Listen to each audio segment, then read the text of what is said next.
ഈ കട്ട്ലറ്റ് എല്ലാവർക്കും ഭയങ്കര ഇഷ്ടമാണ്. പുറത്തുനിന്ന് നമ്മൾ ഈ ചിക്കൻ കട്ട്ലറ്റും ബീഫ് കട്ട്ലറ്റും ഒക്കെ വാങ്ങി കഴിക്കുന്നവരൊക്കെ.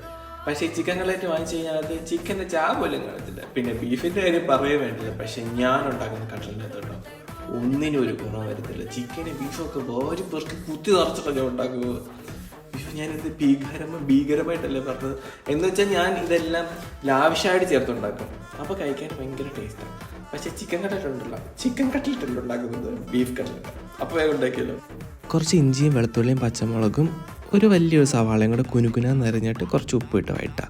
എന്നിട്ട് അതിനകത്തോട്ട് മഞ്ഞൾപ്പൊടി, ഗരം മസാല, കുരുമുളക് പൊടി അതും ഇട്ട് വഴറ്റണം കേട്ടോ. ആ പൊടിയുടെ പച്ചമണം മാറട്ടെ. എന്നിട്ട് വേവിച്ച് വെച്ചിരിക്കുന്ന ഉപ്പും കുരുമുളക് പൊടി ഇട്ട് വേവിച്ച ബീഫാട്ടോ. അത് മിക്സിയിലിട്ട് കറക്കിയതാണ്. അതും നമ്മുടെ വേവിച്ച ഉരുളക്കിഴങ്ങ് അതും ഇട്ട് നന്നായിട്ട് മിക്സ് ചെയ്തെടുക്കുക. എന്നിട്ട് കട്ട്ലറ്റ് അറിയാമല്ലോ, ഷേപ്പാക്കുക.